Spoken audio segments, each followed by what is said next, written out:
जड़ चेतन जग जीव जत सकल राम में जानी, बंदों सबके पद कमल सदा जोरी जुग पानी। नमस्कार, मैं हूं संदीप अखिल। आप देख रहे हैं हमारा विशेष कार्यक्रम रामकाज में आज हमारे साथ हैं भारतीय जनता पार्टी मध्य प्रदेश के प्रदेशाध्यक्ष हेमंत खंडेलवाल जी। जय सिया राम, बहुत बहुत स्वागत है। जय सिया राम संदीप जी। बातों की शुरुआत करते हैं। आपने अपने जीवन में प्रभु श्री राम के चरित्र को कैसे उतारा? प्रभु श्री राम का चरित्र हर मानव के लिए प्रेरणादायी है।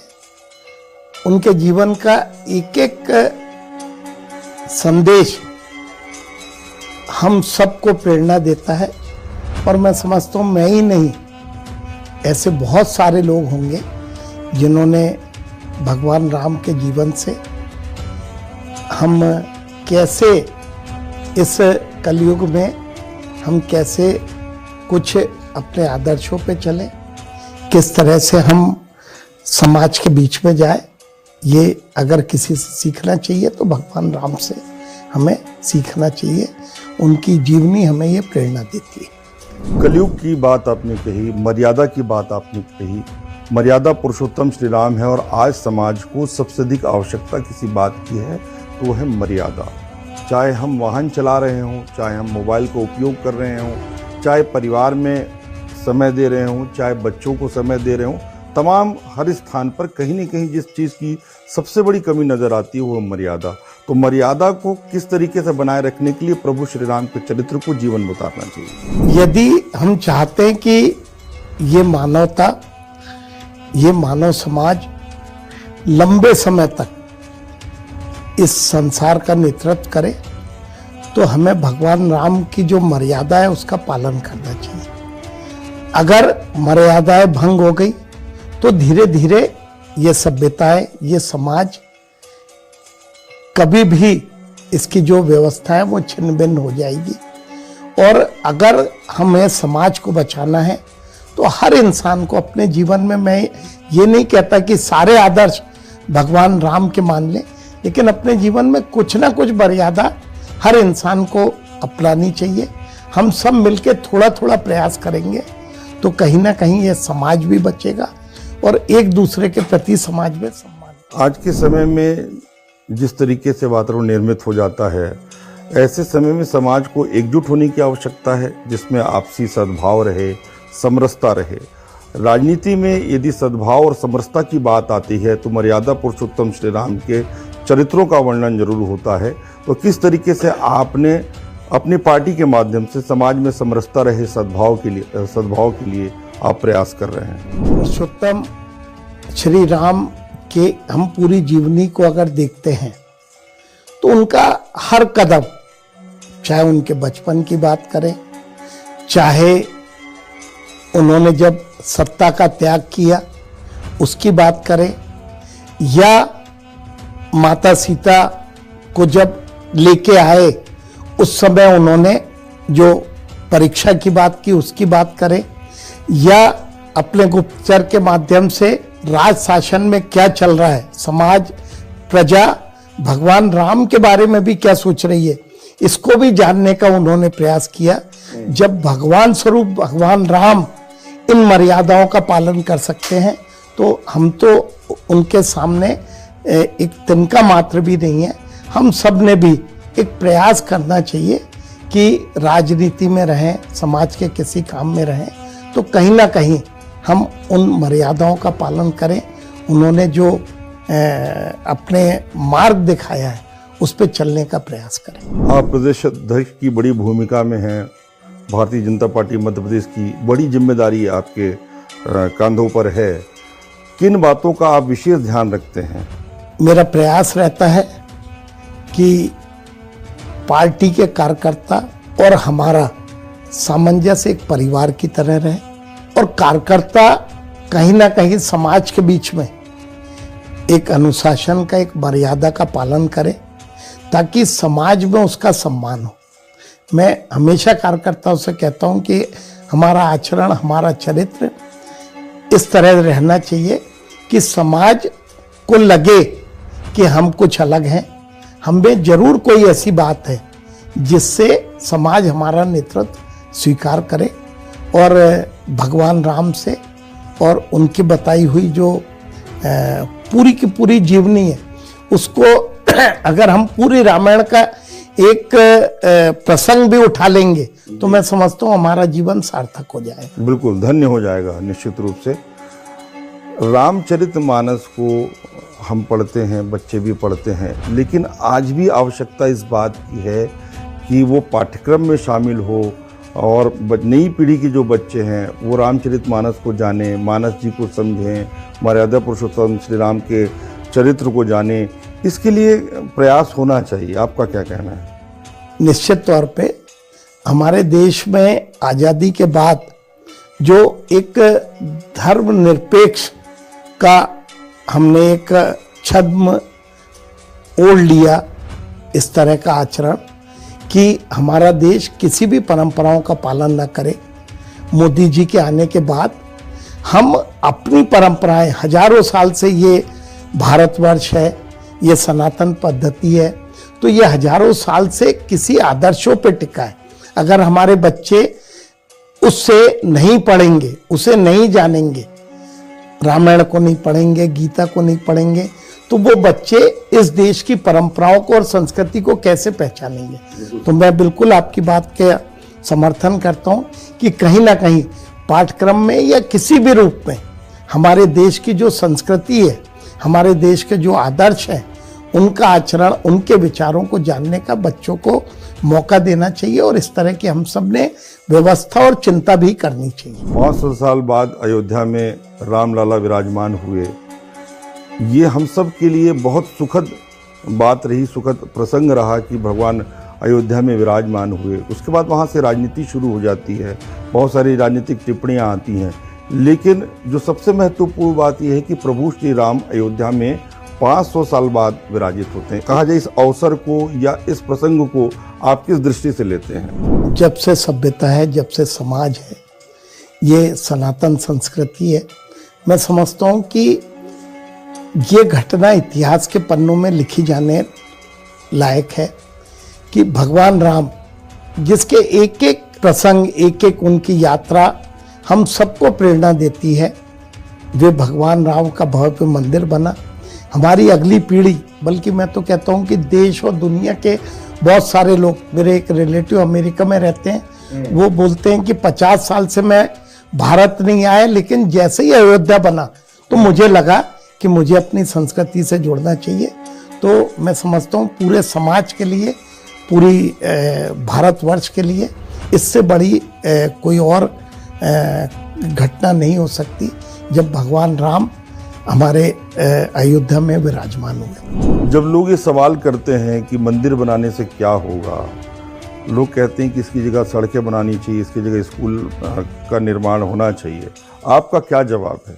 मंदिर हमारे लिए क्यों इतना आवश्यक है और वास्तव में मंदिर से समाज को क्या मिला है, आपके शब्दों में हम जानना चाहते हैं। देखिए, समाज का विकास भी जरूरी है, अस्पताल, सड़क सब जरूरी है, लेकिन इसके बदले ये बनना चाहिए, ये नहीं बनना चाहिए, ये कहीं ना कहीं मानवता या हमारी जो सभ्यता उस पर संकट लाने वाली बात। हम विकास कितना भी करें, लेकिन अगर हमारी संस्कृति, हमारी सभ्यता नहीं रहेगी तो उस विकास के कोई मायने नहीं।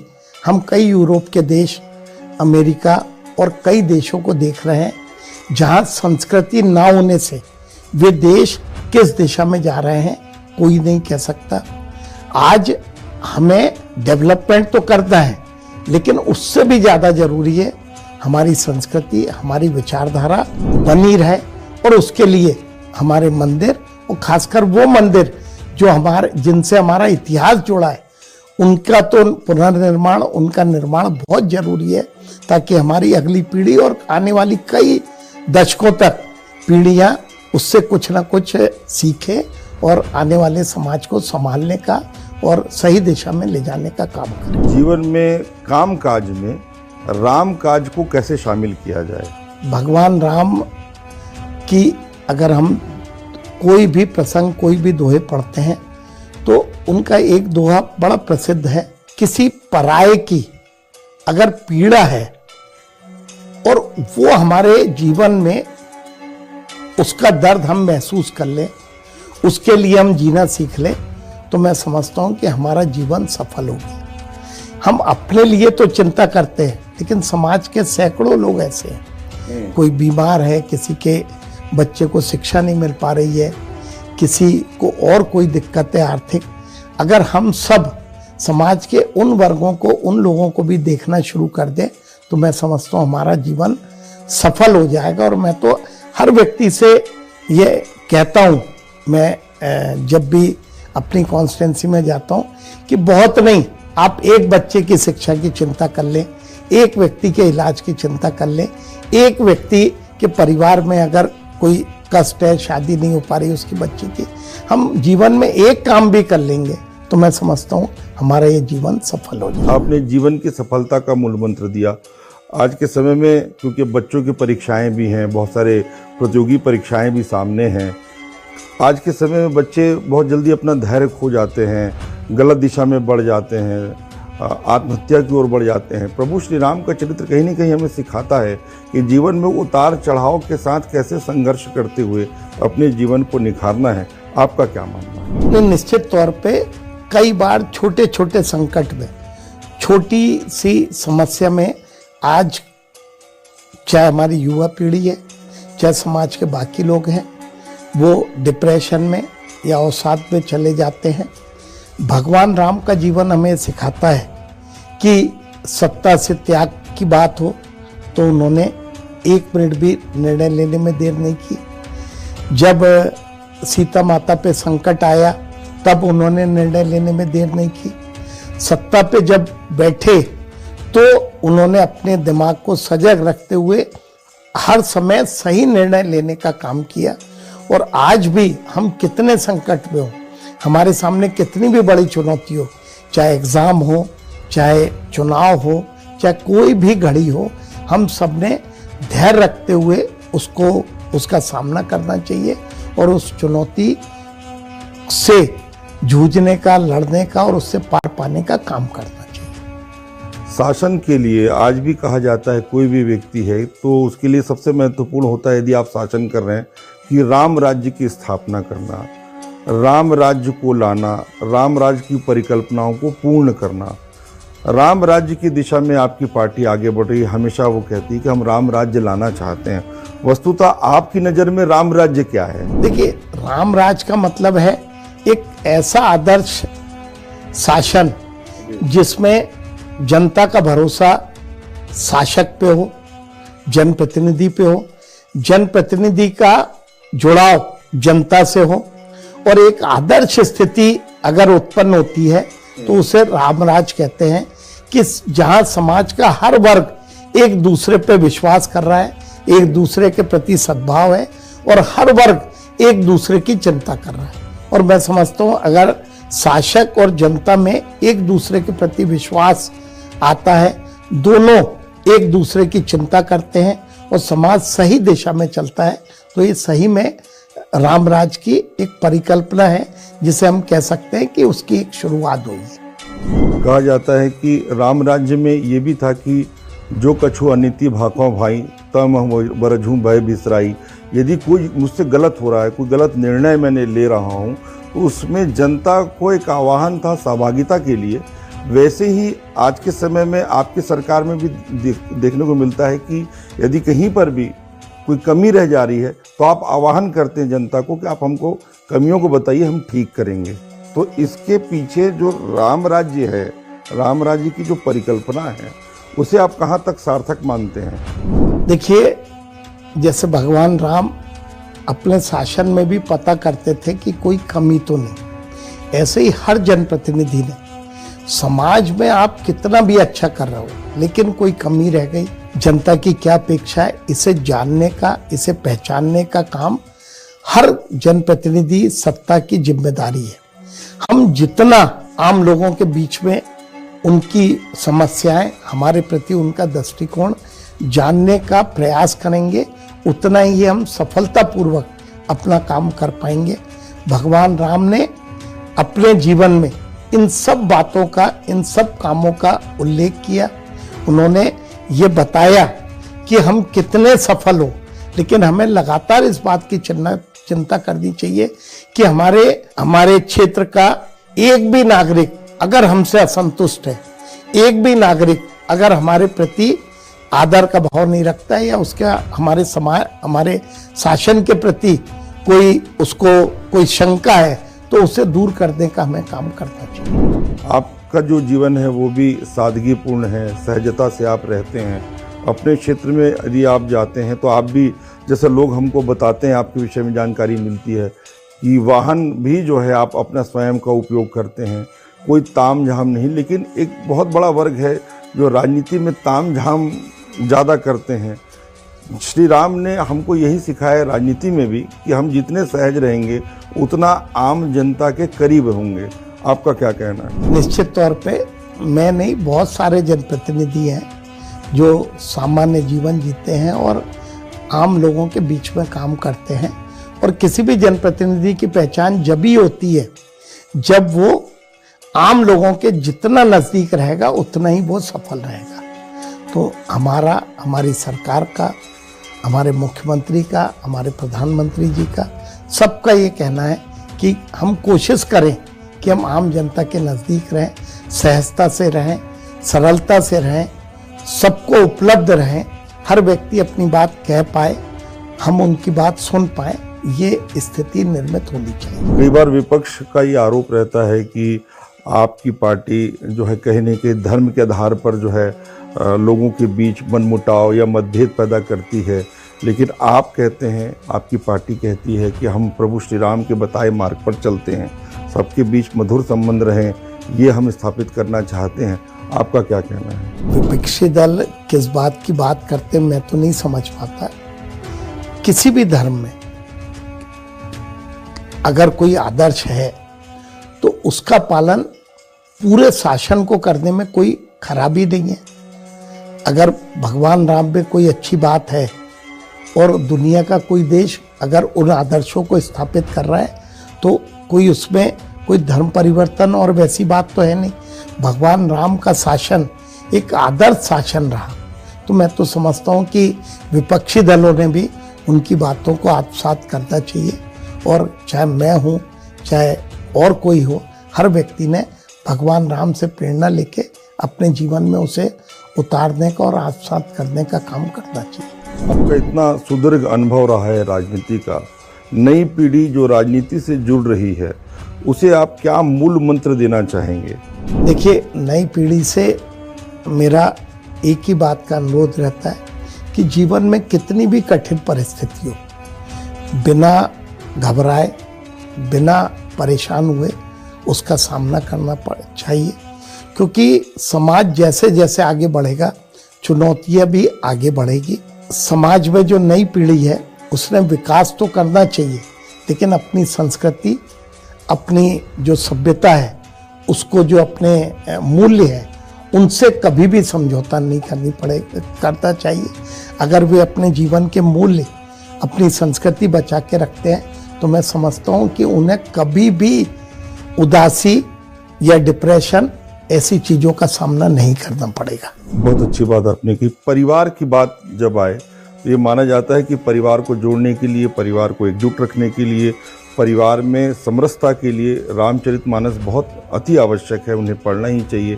लेकिन धीरे धीरे ये देखा जा रहा है कि समाज में बदलाव आ रहा है, परिवार बिखरते जा रहे हैं, भाई भाइयों में संपत्ति का बंटवारा हो रहा है।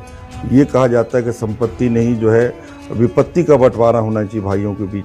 तो आपका क्या कहना है इस विषय में कि किस तरीके से हमें परिवार में एकजुट रहना चाहिए? देखिए, परिवार यदि एकजुट नहीं होगा तो परिवार के लिए भी संकट है और समाज के लिए भी। और इसलिए हर परिवार ने कोशिश करना चाहिए कि एक दूसरे के लिए थोड़ा त्याग करें, एक दूसरे के प्रति श्रद्धा रखें। मैं तो कहता हूँ परिवार ही नहीं, कोई संगठन भी है, अगर उसमें परिवार भाव नहीं होगा तो वो संगठन का कोई मतलब नहीं है। चाहे परिवार हो, चाहे संगठन हो, चाहे कोई राजनीतिक दल हो या समाज की कोई भी इस तरह की रचना हो, उनमें एक परिवार का भाव, एक दूसरे के प्रति श्रद्धा, सम्मान, एक दूसरे के प्रति त्याग की भावना होगी तो मैं समझता हूँ एक आदर्श स्थिति होगी। धर्म के प्रति जो युवा पीढ़ी है उसके विचार बदलते जा रहे हैं। आवश्यकता इस बात की है कि हम धर्म के बारे में, धर्म के विषय में युवा पीढ़ी को अच्छे से समझाएं। ये सबकी जिम्मेदारी है, हम सबकी नैतिक जिम्मेदारी है। उसके लिए किस दिशा में प्रयास होना चाहिए? युवा पीढ़ी धर्म से दूर नहीं हो रही, बल्कि युवा पीढ़ी तो अब ज़्यादा धार्मिक हो रही है। आप बताइए, आज से पहले भारत के कुल इन्ने गिने मंदिर थे जहाँ हमें दर्शन के लिए लाइन में लगना पड़ता था। अब तो हर मंदिर में वो स्थिति है। और बल्कि मैं तो देखता हूँ कि शिवरात्रि हो या बाकी त्यौहार हो, युवा पीढ़ी उस पर बढ़ चढ़ के हिस्सा लेती है। पहले गणेश जी की बात करें, हमारे दुर्गा स्थापना की, देवी दुर्गा स्थापना की बात करें, तो जितने कार्यक्रम अब होते हैं शायद पहले नहीं होते थे। अब युवा पीढ़ी भी अब धीरे धीरे हमारे धर्म को, हमारे परंपराओं को मानने का और उस पर चलने का प्रयास कर रही है। जो पश्चिमी सभ्यता है उसका कहीं न कहीं हम अनुकरण करते हैं, जिसकी वजह से आए दिन बहुत सारी घटनाएं होती हैं। क्योंकि सनातन की बात हम करते हैं, सनातन संस्कृति की बात हम करते हैं, हिंदू संस्कृति की हम बात करते हैं, उसको सहज कर रखने के लिए, उसको बढ़ाने के लिए हम सभी को क्या प्रयास करना चाहिए? हमारे धर्म की जो अच्छी बातें हैं वो समाज में नई पीढ़ी तक जाए। हमारी जो सनातन परंपराएं, हमारे जीवन के मूल्य हैं, हम पूरे समाज की जिम्मेदारी है कि ये सारी बातें हम आने वाली पीढ़ी को बताएं। कई बार आधुनिकता में, विदेशों में जो चकाचौंध है उसके कारण हमारी युवा पीढ़ी भ्रमित होती है। लेकिन अगर धीरे धीरे उन्हें अपने धर्म के बारे में, अपने मूल्यों के बारे में, और जो हमारे यहाँ परिवारों की और समाज की स्थिति रही हमारी संस्कृति के कारण, उसे अगर हम बताएंगे तो मैं समझता हूँ अब तो युवा पीढ़ी को लगने लगा है कि पश्चिम के देशों में कैसे परिवार विभक्त होते हैं, कैसे भारत में सब एक मिलके रहते हैं। तो मैं समझता हूँ तो युवा पीढ़ी न सिर्फ अपनी संस्कृति को बचाने का प्रयास करती है, बल्कि दुनिया के कई देश भारत की संस्कृति और भारत के जो हमारे मूल्य हैं उस पर चलने का प्रयास कर। अंतिम में खंडेलवाल जी, मेरा प्रश्न यही है कि जिस तरीके से बच्चे गर्मी की छुट्टियों में विभिन्न प्रकार के क्लासेस जो है ज्वाइन करते हैं, वैसे ही बच्चों को समय निकाल कर जो है कहीं ना कहीं अध्यात्म की ओर जोड़ने का प्रयास करना चाहिए। उन्हें महाभारत, गीता और उपनिषद और हमारे जो वेद हैं उनका भी ज्ञान देने का प्रयास करना चाहिए। निश्चित तौर पे हम सबकी जिम्मेदारी है कि इस तरह की व्यवस्था बनाए।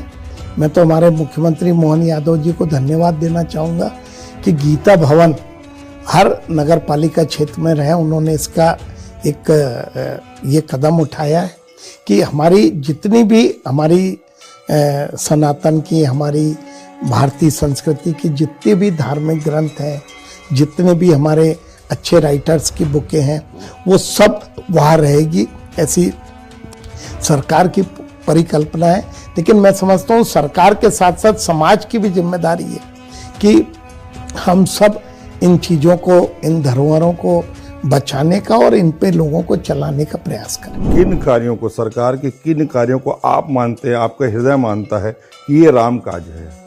देखिए, किसी भी राज्य में विकास करना, जनता संतुष्ट रहे, आम जन के बीच में सरकार के प्रति श्रद्धा रहे, हर नागरिक की तकलीफ सरकार दूर करने का प्रयास करे। अगर ये सब चीज़ें हैं तो मैं समझता हूँ ये आदर्श स्थिति है। जैसे आज से 20 साल पहले अगर कोई आदमी बीमार हो गया तो इलाज कराना उसके बस में नहीं था, सरकारी सिस्टम में नहीं था। लेकिन आज आयुष्मान के कारण, मरीजों को एयरलिफ्ट करने के कारण हर गरीब आदमी को भी लगता है कि मेरे साथ सरकार खड़ी है, मेरा इलाज हो जाएगा, मेरे बच्चे को एजुकेशन मिल जाएगा। तो मैं समझता हूँ कि सरकार अगर आम नागरिक की हर तकलीफ की तरफ अगर ध्यान देती है तो ये एक अच्छी स्थिति है। बहुत अच्छी बात आपसे हुई राम काज पर। आपने बताया कि कैसे जीवन में, काम काज में हम राम काज को शामिल कर सकते हैं। सिया राम मैं सब जग जानी, करूं प्रणाम जोरी जुग पानी। खंडेलवाल जी बहुत बहुत धन्यवाद। जय सिया आपका राम। भी धन्यवाद कि आपने मुझसे कई वो सवाल किए जिसके बारे में कभी किसी ने भी मुझसे नहीं पूछा होगा। आपका भी धन्यवाद कि आपके माध्यम से हमारे जो विचार हैं वो हमारे कार्यकर्ताओं तक, हमारे प्रदेश के लोगों तक पहुंचेंगे। धन्यवाद। जय सिया राम।